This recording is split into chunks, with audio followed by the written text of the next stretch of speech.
Kasih-Mu menuntun langkahku dalam setiap waktu. Penolongku yang aku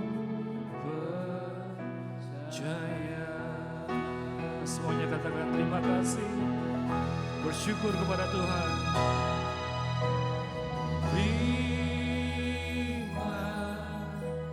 Kasih buat kasih setiamu,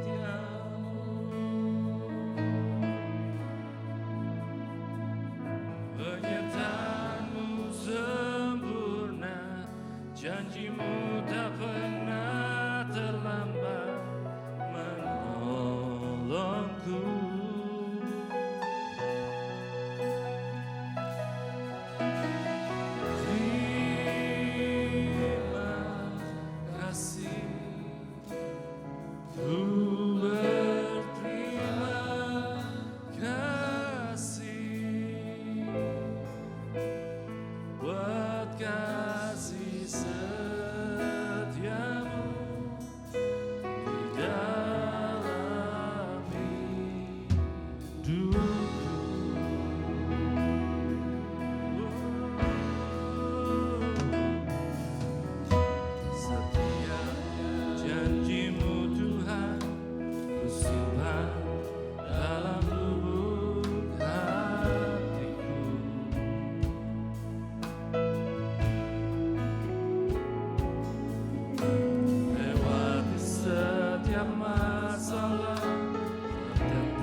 Mari umat Tuhan, sama-sama kita angkat tangan, kita mengucap syukur.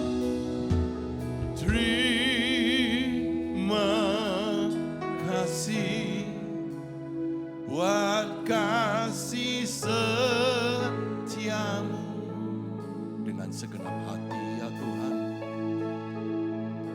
Penyertaan-Mu sempurna, janji-Mu tak pernah terlambat menolongku.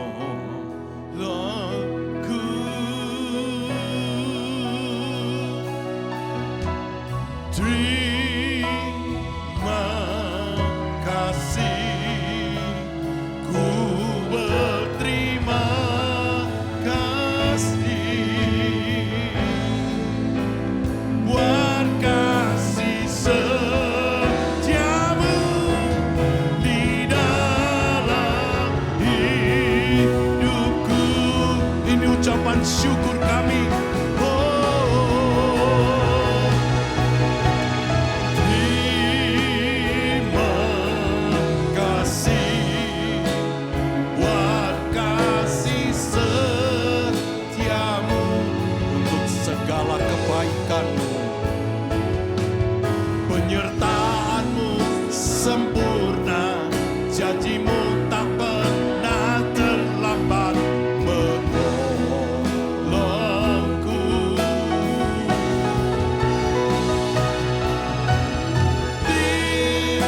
Terima kasih, ku berterima kasih buat kasih setiamu di dalam hidupku. Buat kasih setiamu, kasih setiamu di dalam hidup. Ayo, dengan sepenuh hati, kasih setianya. Buat kasih setiamu di dalam hidupku.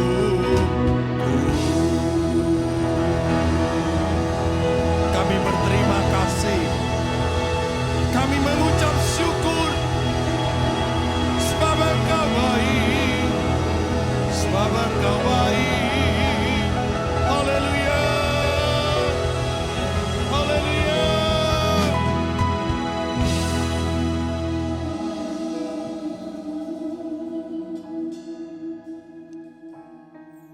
Kami berterima kasih buat segala pimpinan Tuhan.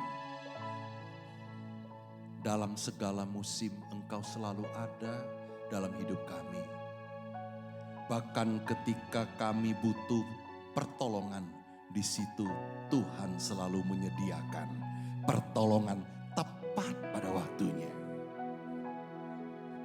Itu sebabnya kami umat-Mu datang ke hadirat-Mu, mengucap syukur kepada-Mu.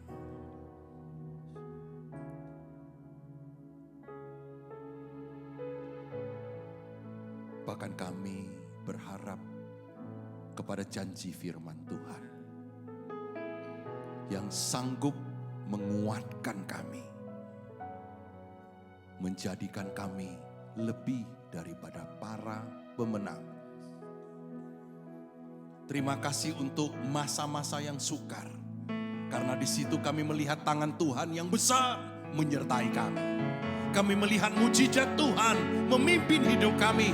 Kami melihat tangan Tuhan selalu menopang hidup kami. Terima kasih Tuhan. Jikalau kami kurang mengerti, saat ini Roh Kudus buat kami mengerti isi hati-Mu. Lewat hamba-Mu, Pak Roy, yang akan membagikan pesan-Mu Tuhan. Berbicaralah kepada kami, karena kami bersuka cita untuk menerima segala firman Tuhan. Terima kasih untuk umat Tuhan yang sudah datang, untuk umat Tuhan yang vacation, untuk umat Tuhan yang dalam keadaan lemah tubuh, Engkau jamah dalam nama Yesus. Terima kasih, in the name of Jesus. Semua yang percaya katakan amin. Amin. Saudara berikan salam kiri kanan, dan saya mau welcome teman yang baru ya. Yang pertama sekali ibadah di sini, selamat datang. Yang sudah lama tidak bertemu, welcome. Yang dari Jakarta pulang kemari, welcome. Ko Robi, ya. Terima kasih, silakan duduk saudara. Hari ini bersama dengan kami, bersama dengan kita, Presiden Rock International Ministry, Pak Roy. Ya, Pak Roy bisa maju ke depan. Silakan duduk saudara semuanya ya. Nah Pak Roy itu lebih tinggi dari saya, pastilah. Nggak usah disebut aja sudah tinggi, kalau disebut. Maka saya akan tambah pendek. Nah Pak Roy, saya kenal 19 tahun yang lalu ya, kurang lebih ya. Nah Pak Roy orangnya rendah hati, kurus, nggak bisa gemuk-gemuk. Tapi saudara penuh dengan kasih karunia.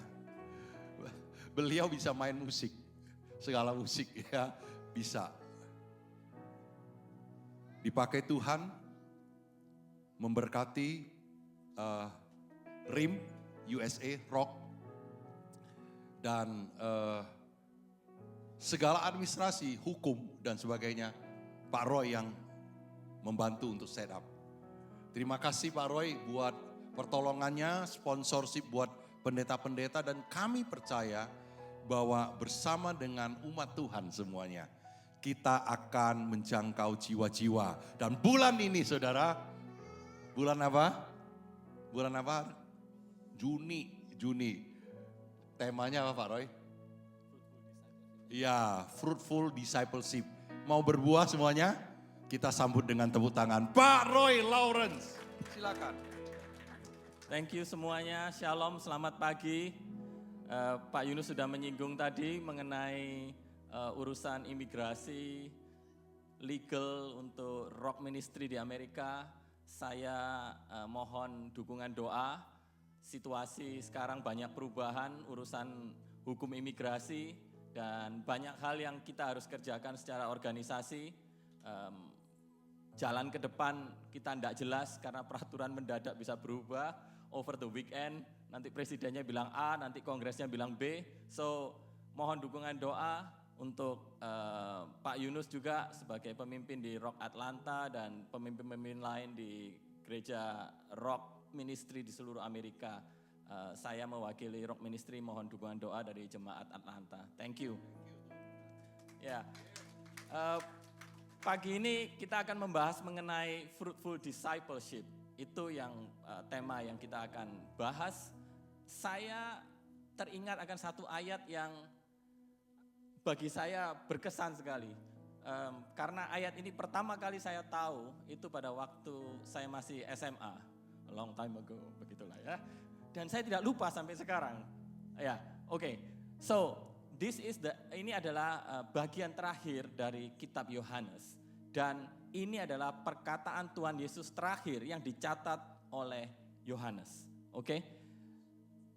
Petrus melihat murid itu dan berkata kepada Yesus, Tuhan, apa yang akan terjadi dengan dia?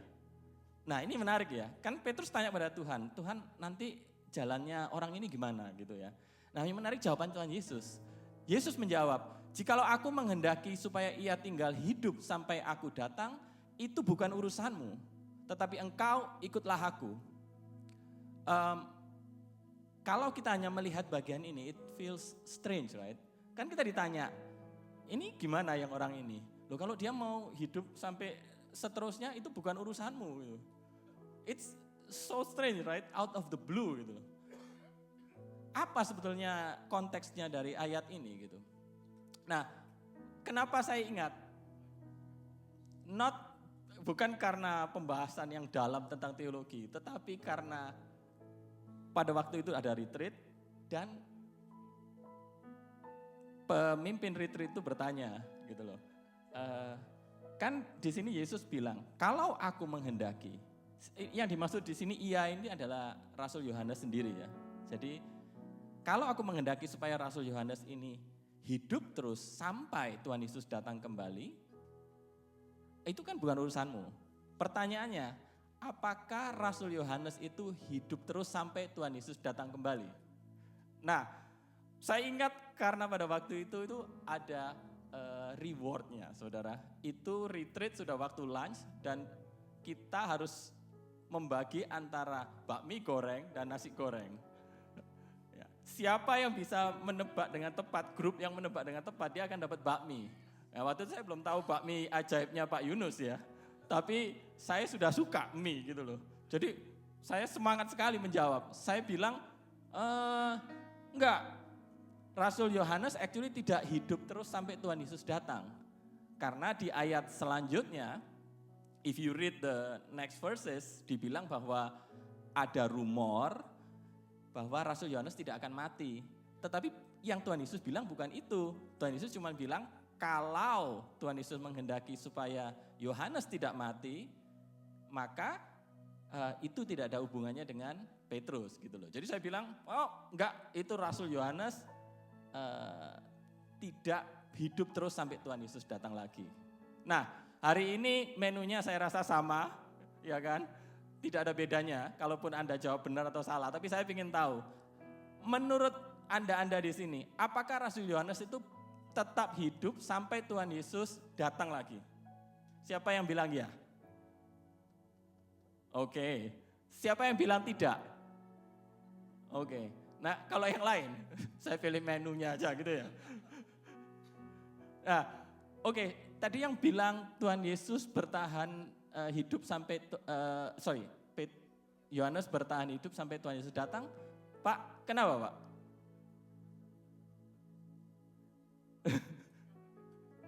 Oh oke. Nah, saya waktu itu hanya melihat dari ayat selanjutnya kan. Jadi saya bilang enggak gitu. Bahwa Rasul Yohanes, kita tahu sekarang Rasul Yohanes sudah meninggal kan. Iya kan, dia meninggal di Pulau Patmos waktu di pengasingan. Dan Tuhan Yesus belum datang kan. Benar ya? Jadi saya bilang enggak, itu salah gitu loh. Bukan salah, maksudnya itu enggak terjadi gitu. Nah, terus pemimpinnya itu bilang, oke, coba buka kitab Wahyu. Ya, we probably not going to open it, ya. Tapi kitab Wahyu itu awalnya cerita apa? Kan itu pewahyuan yang diberikan kepada Rasul Yohanes di Pulau Patmos kan. Siapa yang datang dan berkata kepada Rasul Yohanes, tolong tuliskan ini? Tuhan Yesus kan. Jadi dia bilang, berarti Tuhan Yesus sudah datang lagi dan Rasul Yohanes masih hidup, ya gitu. Jadi kamu tidak dapat bakmi, saudara-saudara ya. Saya masih ingat sampai sekarang, sekian puluh tahun, aduh saya nyesel itu. Aduh. Anyway, tapi bukan itu yang kita mau bahas hari ini ya. Yang kita mau bahas itu, mengapa Tuhan Yesus jawabnya itu aneh gitu loh. What happened to him? Well, if I want him to live forever, what is it to you? You follow me. Itu kan like out of blue gitu ya, kayak aneh sekali gitu loh. If we want to understand this, we have to look several verses back dari ayat ini. Ending dari kitab-kitab Injil menurut saya itu adalah sesuatu yang penting sekali untuk kita perhatikan. Karena buku-buku ini itu adalah biografi ya. Kitab Injil itu biografi kuno. Kita bilangnya bioi. Itu biografi, catatan perjalanan kisah hidup, dalam hal ini adalah Tuhan Yesus, tetapi dengan struktur seperti pada zaman itu. Jadi sama seperti kalau kita sekarang baca biografinya siapalah, Abraham Lincoln atau George Washington, orang-orang terkenal gitu ya. Nah itu sama, itu biografi seperti itu. Biasanya ending itu adalah sesuatu yang penting kan, ada sesuatu yang kritis yang penting gitu loh. Ending kitab Yohanes bicara seperti ini. Ending kitab Matius bicara apa? Ending kitab Matius bilang amanat agung kan, pergi jadikan semua bangsa muridku. Ending kitab Lukas adalah janji bahwa Roh Kudus akan turun. So, Injil, ending dari kitab Injil ada hal-hal yang penting yang kita harus perhatikan. Dan ini menurut saya juga hal yang penting sekali. Kalau kita lihat ayat sebelumnya,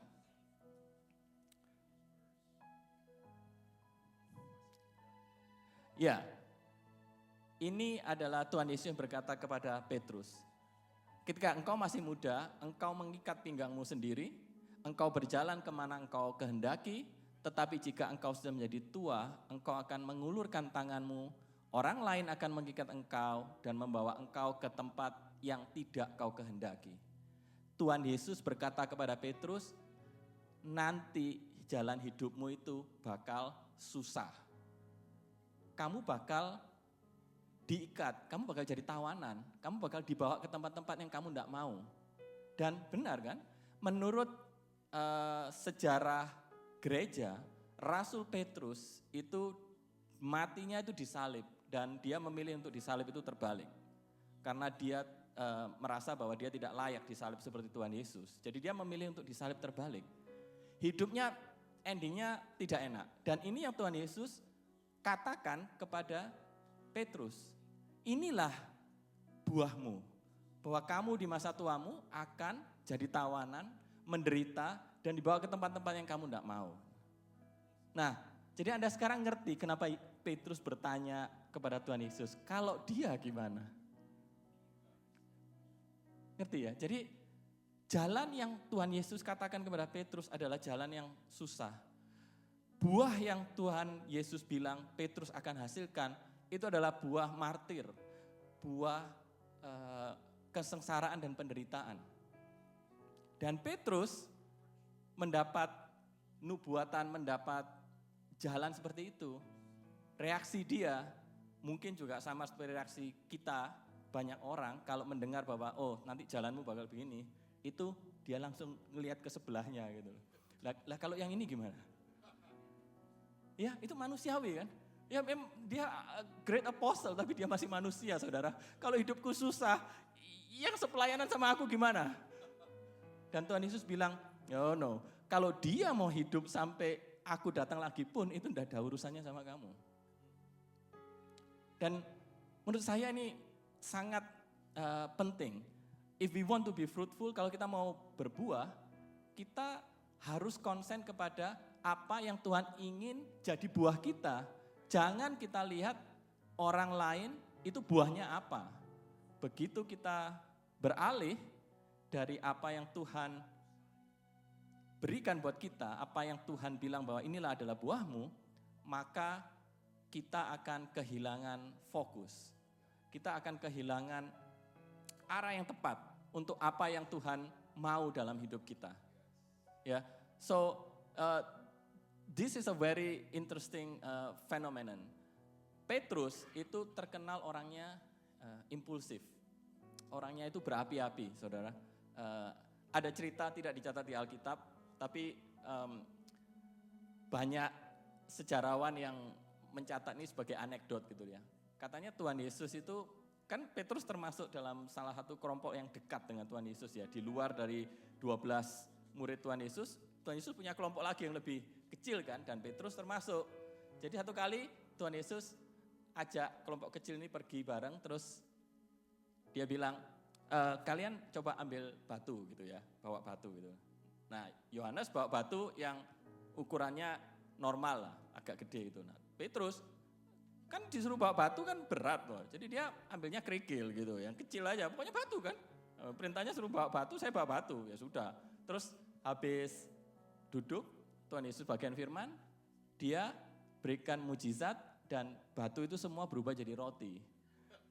Jadi kan mereka bisa makan kan. Nah si Petrus karena bawanya cuma kerikil, ya akhirnya sama si Yohanes dikasih sedikit rotinya. Ini ceritanya gitu. Next time mereka pergi lagi gitu. Nah kali ini Tuhan Yesus gak bilang suruh bawa batu. Nah Petrus bawa batu yang gede gitu. Ya, terus yang lain bilang, loh kan gak ada perintah suruh bawa batu. Petrus bilang, pokoknya kalau nanti aku dapat roti gede kamu jangan minta ya gitu. Ternyata habis Tuhan Yesus duduk bagikan firman ke murid-murid ini, Petrus sudah goyang-goyangin batunya gitu mungkin, tapi gak terjadi apa-apa gitu loh. Memang Tuhan Yesus gak bilang suruh bawa batu kan. So, jadi si Petrus ini memang menurut cerita Alkitab dan menurut legenda pun dia ini orangnya impulsif gitu. So, waktu dia dibilang nasibmu bakal seperti ini, dia bilang, ya orang ini loh Tuhan, gimana juga gitu loh. Orang ini gimana? What happened to this other person gitu loh. If this is my fruit, kalau ini buah saya jadi seperti ini, katanya kan bahasa Inggris apa, misery loves company kan. Kalau orang susah itu kepingin ada temennya gitu ya. Temennya sama-sama susah maksudnya, untuk nemeni dia susah. Nah inilah Petrus saudara. Saya pencatat ada beberapa hal ya, di sini yang menarik. Dia merasa bahwa kenapa jalan saya ini susah dan orang ini kok kelihatannya baik-baik aja jalannya gitu ya. Rasul Yohanes memang diasingkan ke Pulau Patmos, tapi dia meninggal pada waktu dia usia tua. Tidak dicatat di Alkitab, tapi itu adalah bagian dari sejarah gereja. Kita tahu Rasul Yohanes diasingkan dan dia meninggal pada waktu dia usia tua. Dia tidak mengalami sengsara aniaya seperti Rasul Petrus gitu loh. Mungkin Rasul Petrus juga bertanya, kenapa saya ya yang nasibnya seperti ini gitu. Why me gitu loh. This is not fair. Itu ungkapan yang umum sekali kan kalau kita tahu bahwa jalan kita itu ternyata susah gitu loh. Kemarin Pak Yunus share banyak dengan saya mengenai perjalanan dia gitu. Saya lihat perjalanan dia mengikuti panggilan Tuhan itu susah saudara. Banyak sekali pengorbanan gitu. Saya pribadi, saya tidak berkorban sebanyak itu. Ya. Tapi saya lihat Pak Yunus nggak pernah itu berkata, saya nggak tahu ya kenapa kok saya susah gitu loh ya. Orang lain kok kelihatannya lancar-lancar aja gitu loh. Jadi hamba Tuhan, cepat naiknya, sukses gitu loh. Sementara saya mesti struggle, berkorban dan sebagainya. Saya tidak pernah dengar itu. Pak Yunus bercerita itu mengenai perjalanan dia. Ini yang buah gitu ya, yang Tuhan tetapkan buat Pastor Yunus. Dan saya lihat jemaat di sini begitu diberkati kan. Amin. Ya, kita di sini mungkin mengingat cerita itu, apa yang Pak Yunus lewati adalah bagian dari sejarah gitu ya, bagian dari masa lalu gitu ya. Tapi saya tanya Pak Yunus kemarin, pada waktu ada di masa itu gitu. Pada waktu di masa itu kan enggak tahu kan masa depan kan. Pada waktu di masa itu kan susah gitu loh. Apa yang menyebabkan Pak Yunus bisa bertahan? Ya, salah satunya adalah karena dia yakin akan panggilan dia gitu loh. I know the ending gitu loh. Right now memang masih susah, but I know the ending. Ya, kalau kita tahu siapa yang desain hidup kita, kita tahu endingnya itu, kita bisa percaya gitu ya. Benar ya? Anda sendiri kalau lihat film, Anda tahu sutradaranya siapa, Anda bisa kira-kira ceritanya itu apa, benar nggak? Benar? Ya, kalau sutradaranya model-model kayak Jerry Bruckheimer ya, yang bikin Armageddon dan Transformer dan kawan-kawannya, itu pasti ada ledakan saudara. Terus gak usah dipikir gitu loh. Cable car ya, ini cerita sedikit. Cable car di San Francisco itu kan cuman kabel dijepit sama keretanya itu ada jepitan di bawah supaya keretanya bisa ngikut kabel itu, naik atau turun. Ini cuma kabel saudara, tapi di filmnya si Jerry ini, saya lupa apa, The Rock atau apa, itu bisa meledak semua. Gimana ceritanya? Cuman ada tali kawat dipegang sama ini kok bisa meledak, enggak even ada bensinnya. Tapi ya itulah, sutradaranya dia, ya pasti full semua ledakan gitu. Kalau sutradaranya kita adalah Tuhan, maka ujungnya itu pasti baik saudara. Amin. Ujungnya pasti baik. Petrus mengalami aniaya tapi buah dia itu tetap sampai sekarang kan. Berapa banyak dari gereja yang dia rintis sebagai rasul gitu. Benar? Sampai sekarang kita masih bahas mengenai dia, pengorbanan dia, penyalipan yang dia alami dan bagaimana dia tetap bertahan di tengah semua aniaya ini untuk menghasilkan buah yang baik. Ya, saya melihat juga ini berkaitan dengan satu hal yang next verse please. Ya, jadi kalau kita beralih dari fokus kepada Tuhan, maka kita tidak akan bisa menghasilkan buah. Ayat mengenai pokok anggur yang terkenal yang juga di dalam kitab Yohanes itu berkata bahwa kamu itu tinggal di dalam aku di dalam kamu, sama seperti ranting itu tidak dapat berbuah dari dirinya sendiri kalau ia tidak tinggal dalam pokok anggur, demikian juga kamu tidak berbuah jikalau kamu tidak tinggal dalam aku. Nah, arti tinggal di dalam Tuhan itu banyak konteks. Tapi yang satu yang saya mau ungkap hari ini adalah bahwa itu artinya fokus kita itu hanya kepada Tuhan. Ya, the moment pada waktu kita mulai membanding-bandingkan, waktu kita mulai lihat ke kiri dan ke kanan, fokus kita beralih enggak? Beralih saudara. Dari Tuhan kita mulai fokus ke orang ini gimana, orang itu gimana gitu loh. Dia bisa pelayanan ada di depan, saya cuma di belakang. pelayanan yang tidak kentara. Tapi kalau itu memang panggilan kita, itu memang buah kita, Tuhan bicara, kalau kamu tidak berfokus kepada aku, maka kamu tidak akan bisa berbuah. Pohon anggur, pokok anggur itu adalah sumber dari semua buah. Pada waktu kita tidak melekat, pada waktu kita tidak berfokus kepada pohon anggur itu, maka otomatis kita tidak akan bisa menghasilkan buah. Itulah prinsip dari, bahkan botani pun bilang seperti itu, saudara. Nah, saya juga melihat satu hal lagi di sini ya, bahwa panggilan tiap-tiap orang itu berbeda, panggilan tiap-tiap orang itu unik, tetapi ada banyak dari kita yang mungkin merasa, saya belum merasa ada panggilan Tuhan dalam hidup saya. Saya merasa saya orang Kristen juga cuman mengikuti aliran aja, datang ke gereja, mendengarkan firman, tapi saya tidak melihat ada satu panggilan khusus buat saya. Saya tidak melihat ada satu tujuan yang saya harus kerjakan gitu. Mungkin saya memang cuma orang Kristen biasa aja. Oh, jangan salah, saudara. Saya beberapa minggu yang lalu di Orlando itu gereja kita kedatangan Bible translator dari GBI di Sentani, di Irian. Dia itu membantu menerjemahkan tuh banyak Alkitab bahasa-bahasa daerah. Di Irian itu ada berapa puluh bahasa gitu. Banyak suku itu yang tidak ada Alkitabnya gitu. Tapi mereka datang ibadah, jadi cuma lisan aja. Nah, jadi dari sana dia ikut dalam Wycliffe Bible Translator yang pusatnya itu di Orlando. Jadi dia setahun sekali datang. Kebetulan waktu datang itu sempat datang ke gereja Rock yang di Orlando, dia share sedikit dan sebagainya. Terus Bible translating is a good topik for me ya. Jadi saya suka ngobrol sama dia, terjemahan apa yang bagus dan seterusnya gitu loh. Coba saya tanya, terjemahan Alkitab yang paling penting itu apa? Yang paling penting. Which Bible translation is the most important? Nah, ada yang bilang mungkin NIV gitu ya. English Standard Version, kalau yang bahasa Indonesia ada terjemahan baru, terjemahan lama, sekarang ada beberapa terjemahan lagi ya, yang versi-versi yang berbeda. Yang paling gawat kalau ada yang bilang, saya enggak ada opini Pak, terjemahan yang paling bagus itu apa? Oh, kenapa? Iya karena saya enggak pernah baca Pak. Wah itu yang paling parah saudara ya. Oh, no. Tapi saya ingin tentangkan satu hal gitu. Kita itu adalah, masing-masing dari kita itu adalah menerjemahkan Alkitab dalam hidup kita sehari-hari. Ada ungkapan dalam bahasa Inggris yang bilang, be careful how you live. You might be the only Bible some people ever read. Jadi hati-hati kita itu menjalani hidup seperti apa. Karena hidup kita itu mungkin satu-satunya terjemahan Alkitab yang orang tertentu itu bisa lihat gitu loh.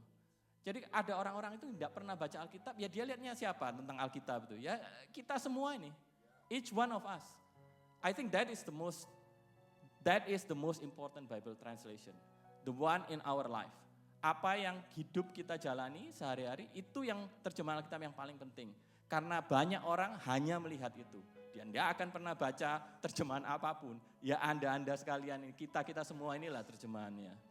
So, kalau kita bisa menjalani hidup seperti ini, tahu panggilan kita, maka kita akan bisa fokus saudara. Kita akan bisa melangkah itu dengan keyakinan gitu. Bahwa hidupku ini sebagai orang percaya ada dampaknya. Orang lain mungkin tidak Anda pernah injili, Anda tidak pernah duduk dan share tentang kebenaran firman. Tapi orang melihat, orang mengamati, kalaupun mereka tidak bertobat karena Anda, tetapi mereka akan bisa tahu bahwa kekristenan itu membawa perubahan. Kekristenan itu ada sesuatu yang berbeda. Saya kesaksian sedikit tentang saya sendiri ya. Saya kerja di Silicon Valley cukup lama. Nah, orang-orang di sana kan ya mereka tidak pernah bicara mengenai agama ya, tentang religion dan sebagainya, mereka tidak pernah bicara gitu. Tapi waktu saya quit, jadi saya keluar dan saya pindah ke Florida sampai sekarang, itu ada beberapa orang yang datang dan ngobrol ke saya dan bilang bahwa mereka respect terhadap cara hidup saya gitu. Walaupun mereka enggak bilang mereka percaya firman Tuhan dan sebagainya, tapi mereka bilang saya itu berbeda gitu. Dan saya ya bilang ya semoga satu saat kamu bisa bertobat gitu loh. Saya bilang ini karena saya mengikut Tuhan gitu loh. Pada waktu yang lain mungkin ngeritik manajer kita, pimpinan kita ya, itu saya berusaha netral gitu. Saya bilang loh ya pimpinan kita berhak untuk menuntut performa dari kita misalnya gitu ya. Sementara yang lain ngoceh gitu, merendahkan atau menjatuhkan perusahaan sendiri, bilang oh saya enggak dikasih kesempatan dan sebagainya, saya di sini ditekan dan seterusnya ya. Saya biasanya argue, lah kalau gitu kenapa kamu masih di sini? Biasanya saya argue gitu. Rupanya ada yang dengar saudara ya. Walaupun kelihatannya sepele gitu. Dan mereka melihat ini orang berbeda gitu ya. Berbeda yang positif ya, jangan berbeda yang negatif gitu. So itu juga satu hal yang saya catat. Yaitu bahwa banyak orang hanya melihat kita, tidak pernah baca Alkitab. So be careful how we live. That is your fruit also. Oke. Nah, terakhir saya akan bagikan dari Galatia 6 ayat 4 sampai 5. Ya. Baiklah tiap-tiap orang menguji pekerjaannya sendiri, maka ia boleh bermegah melihat keadaannya sendiri dan bukan melihat keadaan orang lain. Ini juga menegaskan lagi, buah yang tiap orang punya, buah yang Tuhan mau untuk tiap kita punya, itu belum tentu sama. Anda tidak bisa menuntut pohon durian untuk berbuah salak, oke? Dan Anda tidak bisa compare juga gitu loh. Kalau memang buah saya itu buah salak, Anda tidak bisa bilang bahwa kamu juga harus berbuah seperti itu. Gitu. Demikian juga sebaliknya, ya.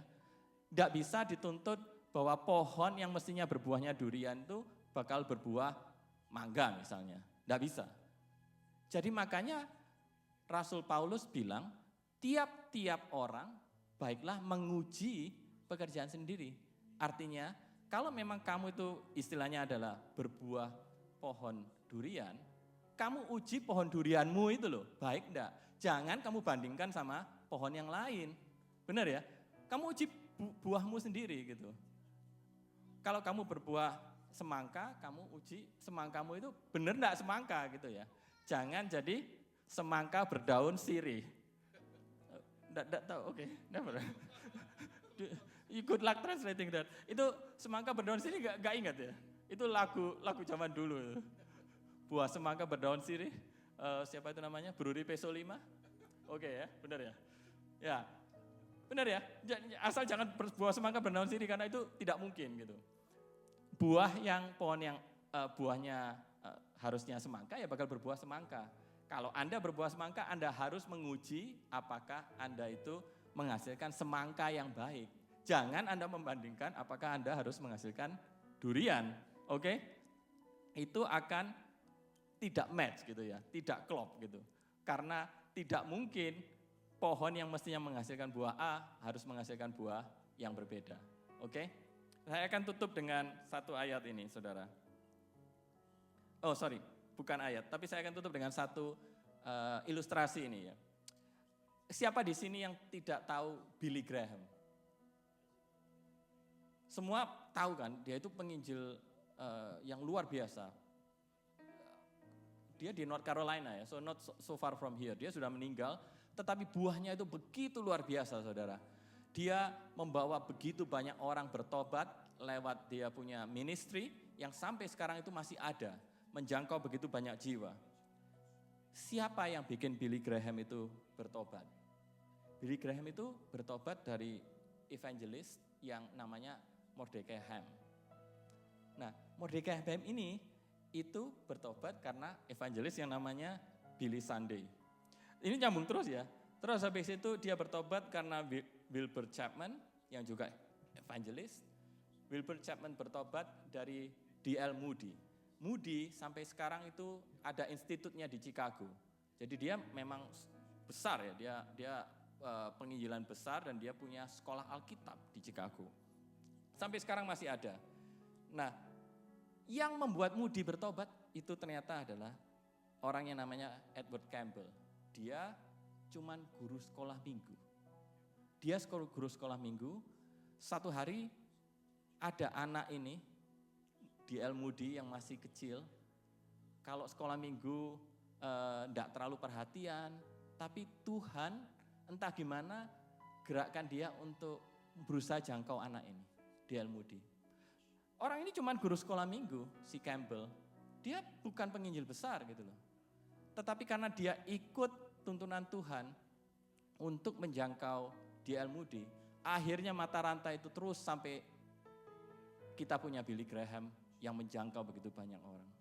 So, jangan kita meremehkan panggilan apa yang Tuhan mau pada masing-masing kita. Sekecil apapun itu, kita tidak pernah tahu apa yang akan terjadi beberapa generasi berikutnya. Apa hal yang Anda pikir sekarang remeh, yang Anda pikir sekarang tidak banyak artinya, mungkin Tuhan bisa pakai sekian puluh tahun lagi, sekian ratus tahun lagi untuk menghasilkan buah yang begitu luar biasa yang Anda sendiri nggak tahu. Setiap kali Anda mulai berpikir untuk banding-bandingkan, lihat ke kiri, ke kanan, kenapa buahku cuma seperti ini? Baiklah kita ingat apa yang firman Tuhan bagikan hari ini dari kitab Yohanes. What is it to you? Apa urusannya sama kamu? But you follow me. Thank you. Tuhan memberkati. Harus lebih lama nih. Pak Roy adalah seorang pemikir. Tuhan berkati dengan pendidikan PhD, doktor di IT ya, Pak. Jadi kalau Anda mau belajar lebih lagi, silakan kontak beliau. Tepuk tangan buat Tuhan sekali lagi.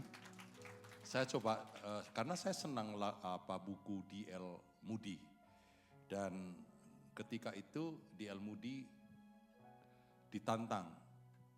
ditanya, karena dia ditanya tidak ada seorang pun bisa melihat tentang Tuhan kecuali lewat seseorang yang benar-benar mau meresponi Tuhan. Terus dia berdoa gini, Tuhan aku mau jadi orang tersebut. Maka D.L. Moody jadi. Dan dia merupakan asal-usul orang yang membawa Billy Graham, ya, yang menjadi penginjil yang besar. Dan yang menarik adalah guru sekolah minggunya. Nah, saudara, siapa yang ngajar sekolah minggu? Teacher, Sunday school teacher. Jangan pernah berkata gini, aku akan nyerah. Aku tak semangat. Saudara, saya pernah jadi murid sekolah minggu. Saya ada di Atlanta. Pak Roy juga pernah di sekolah minggu. Dan guru kita, dan Anda yang sedang jadi guru sekolah minggu, dan Anda yang sedang melayani di gereja ini, kiranya Tuhan jadikan buah-buahmu semakin lebat. Amin. Yang memimpin pujian dan sebagainya. Mereka satu hari akan berkata, aku dijamah Tuhan. Waktu Kak Fran jadi song leader. Dan aku bisa ikut Tuhan. Karena nyanyian pujian yang dinyanyikan. Tepuk tangan buat Tuhan yang dahsyat. Haleluya. Kita akan siapkan hati kita untuk terima perjamuan kudus. Terima kasih Pak Roy against dengan Ibu Noni ya, Ibu Noni. Saya ingat gak Ibu Noni ya, dulu di Simfoni Worship ya, yang mimpin itu loh ya, ya barisan paduan suara yang nyanyi. Ibu Noni ada di sini, terima kasih, semoga jadi pindah ke Atlanta. Puji Tuhan. Saya minta kunci C, dan hamba-hamba Tuhan yang melayani perjamuan kudus, ya. Mari kita sama-sama, apapun keadaannya, apapun musimnya, kita akan selalu melayani menjadi buah yang bagus buat banyak orang. Amin.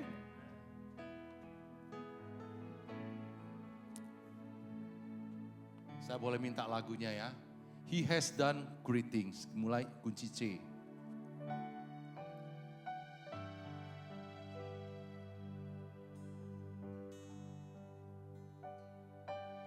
Untuk semuanya ini Tuhan telah melakukan, menggenapi di atas kayu salib.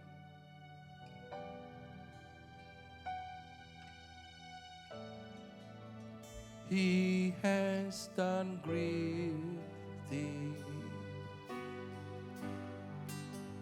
He has done great things. Arms open wide, the Lamb crucified, worthy is He. He has done great things. He has done. Mari kita bangkit berdiri. Kita mau jadi berkat, kita mau berbuah-buah buat Tuhan. Great. Our God has done great things. Turn on His brow, grace flowing down, worthy is He.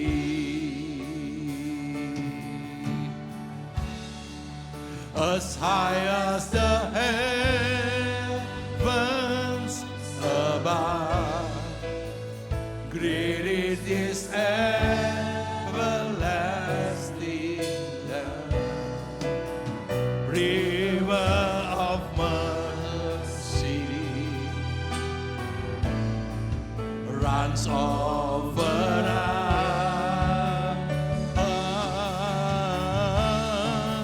As far as the east from the west, He has removed all our sin. We are forgiven by His blood. Saudara dengar baik. Sekarang kita ada. Sekarang engkau dan saya ada. Karena ada satu pengharapan. Hope yang Yesus kasih ke dalam kita. Pengampunan dosa, hidup kekal, penuh pengharapan. Seperti kata firman-Nya, in the name of Jesus, He has done great. He has done great things, full of hope.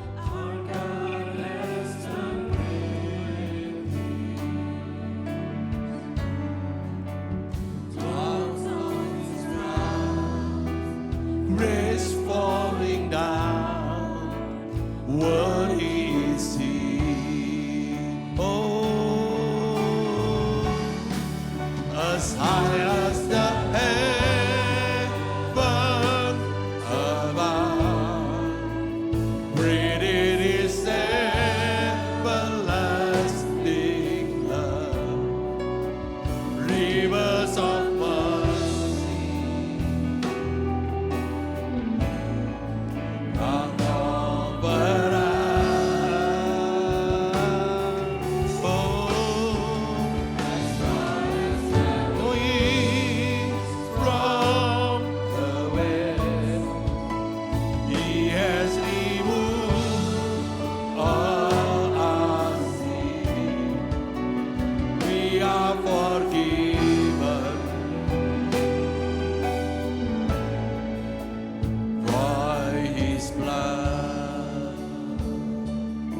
musik.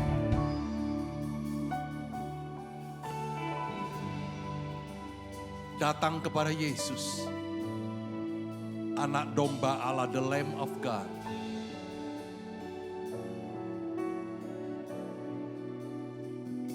Dia telah berkorban, Dia telah menebus hidupmu, Dia telah membayar harganya lunas, dibayar. Engkau sekarang miliknya Tuhan, dan Tuhan mau memakai saudara menjadi berkat. Hiduplah dalam pengharapan, hiduplah dalam sukacita, hiduplah di dalam panggilan Tuhan yang semakin hari semakin besar, semakin jelas, semakin berapi-api, semakin luar biasa dipakai oleh Tuhan. Aku berdoa in the name of Jesus, in the name of Jesus. As the heaven above, great is His everlasting love, river of mercy, run over us, as far as the east from the west. He has removed all our sins. We are forgiven by His blood. Tuhan berkati perjamuan kudus, tubuh dan darah. Berkati Pak Winata, Pak Ajoy untuk melayani kami. Dan kami semua, we take a part of this holy communion. Your blessing, your mercy, your forgiveness. By your blood, we are forgiven and purified by your blood. Di dalam nama Yesus, kami mau terima perjamuan kudus. Semua yang percaya katakan amin. Saudara boleh silakan duduk.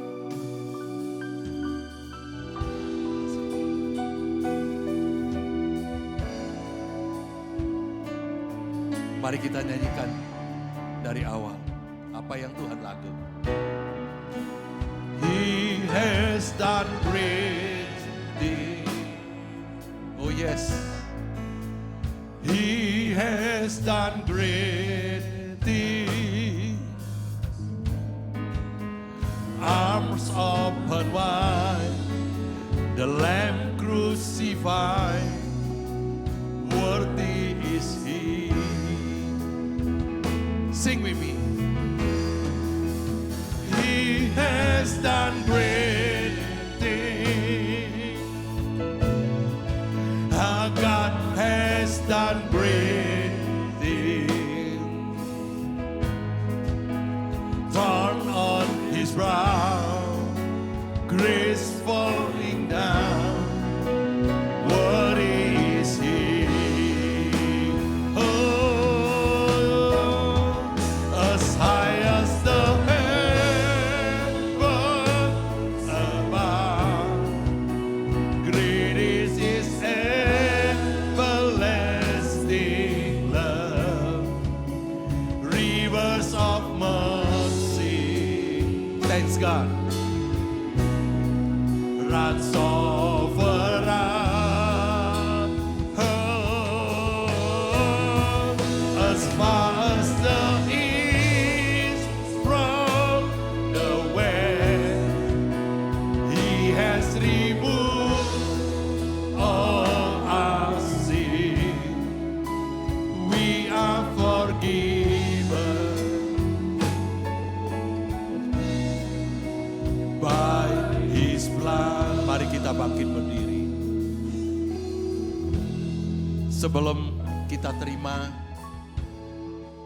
berkat yang terbesar ini, saudara, firman Tuhan berkata, oleh karena darahnya yang tertumpah, maka kita diampuni. Dengar baik. Dosamu yang merah seperti kirmiji akan putih seperti salju. By His blood, datang kepada Dia. Siapa sih yang tidak ada masa kelam? Tapi Yesus katakan, barang siapa yang ada di dalam Dia, dia adalah ciptaan yang baru. Katakan amin. Mari kita bersuka cita untuk terima perjamuan kudus. Angkat ini roti. Pada waktu malam ketika Yesus ditangkap, dia merencanakan perjamuan kudus bersama dengan muridnya. Dia mengambil roti, ia ucapkan syukur. Dan ia berkata, roti ini adalah tubuhku yang dipecah-pecahkan buat kamu. Sekalipun kita banyak, kita mendapat roti yang satu, yaitu tubuh Kristus. Percayakah saudara bahwa engkau manunggal bersatu dengan tubuh Kristus? Amin. Engkau diberkati, engkau disembuhkan, engkau dikuduskan, engkau diberi pengharapan dan kekuatan menuju masa depan yang Tuhan berikan. Makanlah di dalam nama Tuhan Yesus Kristus.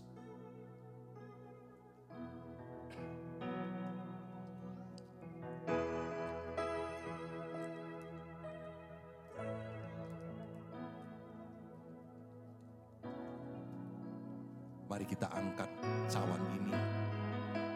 Sesudah makan, Tuhan Yesus berkata, "This is my blood." Inilah darahku. Inilah cawan yang dimeteraikan oleh darahku, kata Tuhan. Sebab setiap kali kamu makan roti dan minum cawan ini, kamu pergi, kata Tuhan, untuk memberitakan kematian Tuhan sampai Ia datang kembali. Berita pengampunan dosa, penghapusan dosa akan terjadi sampai kepada akhir zaman. By His blood of Jesus Christ, semua umat diampuni, dikuduskan dalam nama Yesus. Mari kita minum bersama. Mari kita mengucap syukur. Mari kita angkat tangan kita as high as heavens. Oh, as high as the heavens above, great is His everlasting love. Oh, kasihnya, was of mercy. Hidupmu, hidup kita diberkati. Run over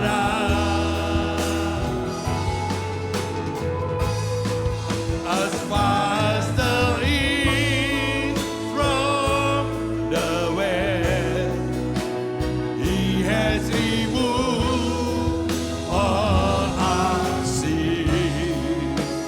We are forgiven, oh, by His blood, by His blood. Oh, yes, we are forgiven. We are forgiven. Oh, we are forgiven by His blood. Oh, we are forgiven. Oh, by His blood, by Jesus' blood, you are forgiven. Haleluya. Mari kita bersyukur. Kita bersyukur. Haleluya. Terima kasih. Dan meteraikan pesan-Mu, firman Tuhan. Kami mau berbuah karena Tuhan memberikan kami perintah supaya kami pergi dan menghasilkan buah yang tetap. Terima kasih karena Tuhan tidak pernah tinggalkan kami sendiri. Tuhan yang memperlengkapi. Kalau Tuhan yang manggil, Tuhan yang menyempurnakan panggilan kami. Kami akan tetap setia sampai Tuhan datang. Di dalam nama Yesus semua yang percaya katakan, amen. Kamsia Pak Roy, Tuhan berkati, datang lagi ya.